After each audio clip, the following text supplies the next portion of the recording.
สวัสดีค่ะวันนี้นะคะช่องเสกฟู้ดก็จะมาชวนเพื่อนๆทำวุ้นกะทิอัญชันใบเตยค่ะทำกินเองง่ายๆกันเลยนะคะ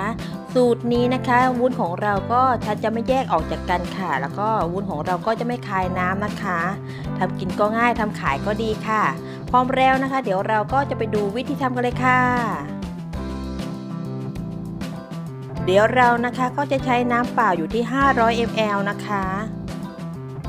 ตามด้วยผงวุ้นอยู่ที่3ช้อนชาแล้วก็พักทิ้งไว้10นาทีค่ะให้วุ้นอิ่มน้ำนะคะและอีกส่วนคือวุ้นกะทิค่ะเราก็จะใช้กะทินะคะอยู่ที่400 ml ค่ะผงวุ้นอยู่ที่2ช้อนชาพักทิ้งไว้ประมาณ10นาทีค่ะแล้วก็จะมีนะคะน้ำใบเตยแล้วก็น้ำอัญชันนะคะอย่างละ75 ml ค่ะเราก็นำวุ้นนะคะมาตั้งไฟต้มให้ผงวุ้นนะคะละลายให้หมดค่ะเราใช้ไฟกลางในการต้มนะคะเมื่อผงวุ้นของเราละลายดีจนไม่เป็นเม็ดแล้วนะคะใส่น้ำตาลทรายลงไปอยู่ที่150 กรัมคนให้น้ำตาลทรายละลายค่ะเสร็จแล้วนะคะเดี๋ยวเราก็จะแบ่งวุ้นนะคะเป็น2ส่วนค่ะเราก็จะผสมน้ำอัญชันแล้วก็น้ำใบเตยลงไปนะคะแบบนี้ค่ะแล้วก็ผสมให้เข้ากันนะคะ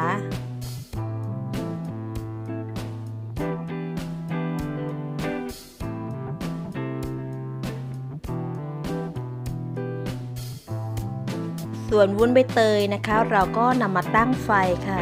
ต้มให้ใบเตยของเรามีกลิ่นหอมเพิ่มขึ้นค่ะเราต้มด้วยไฟอ่อนนะคะคนแบบนี้ไปเรื่อยๆค่ะประมาณสัก5นาทีค่ะเสร็จแล้วเราก็จะนำวุ้นใบเตยนะคะเป็นชั้นแรกหรือว่าจะเป็นวุ้นอัญชันก่อนก็ได้ค่ะตักปริมาณเท่าๆกันนะคะใส่ลงไปถาดที่แอดใช้อยู่ที่ขนาด4 คูณ 4 นิ้วค่ะเสร็จแล้วก็จะพักทิ้งไว้นะคะให้วุ้นเซตตัวประมาณ 5-7 นาทีค่ะจากนั้นนะคะเราก็นำวุ้นกะทิมาตั้งไฟต้มให้ผงวุ้นละลายให้หมดค่ะเมื่อผงวุ้นของเราละลายดีแล้วนะคะใส่น้ำตาลทรายลงไปอยู่ที่100 กรัมเกลือป่นครึ่งช้อนชาคนให้เกลือแล้วก็น้ำตาลทรายละลายค่ะเสร็จแล้วนะคะเราก็นำวุ้นกะทิของเราค่ะมาเทใส่ใน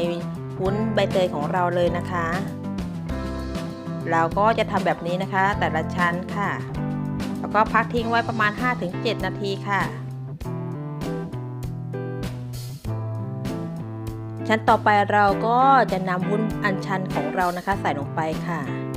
สลับกันแบบนี้นะคะไปเรื่อยๆนะคะ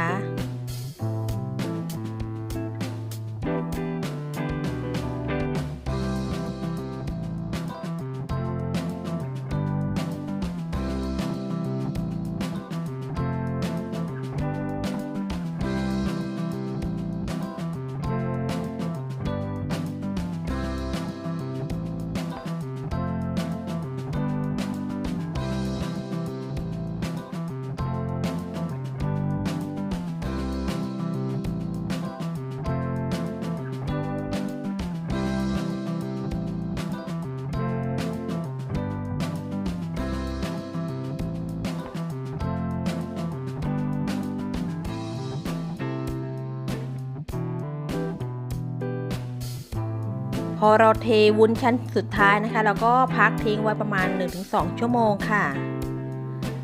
ตอนนี้นะคะวุ้นของเราที่พักทิ้งไว้ก็เซ็ตตัวเรียบร้อยแล้วเดี๋ยวเราก็จะแกะออกจากถาดค่ะเราก็จะใช้ไม้ปลายแหลมก็ได้นะคะแซะข้างๆของถาดค่ะเสร็จแล้วเราก็เอาวุ้นออกจากถาดได้เลยนะคะหน้าตาวุ้นของเราก็จะประมาณนี้ค่ะเดี๋ยวเรานะคะก็จะนำไปตัดแล้วก็ใส่จานเสิร์ฟกันเลยค่ะ